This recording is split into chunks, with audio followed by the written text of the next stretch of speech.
Oh. Yan, dahil ng bulaklak oh. Ayun, umakyat na nga oh. Oh, pakit na siya sa poste oh. Ang ganda naman. Eh, paano natin makukuha yung bunga niyan? Boy, paano natin makukuha yung bunga niyan pag nandun na sa taas? Okay na. Ayan, dahil ng bunga oh.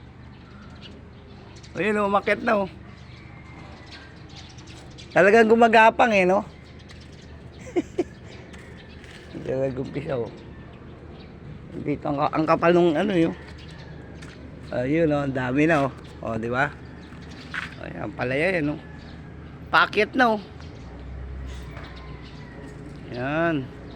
Ang problema niyan, paano natin kukunin yung bunga niyan pag nasa poste na?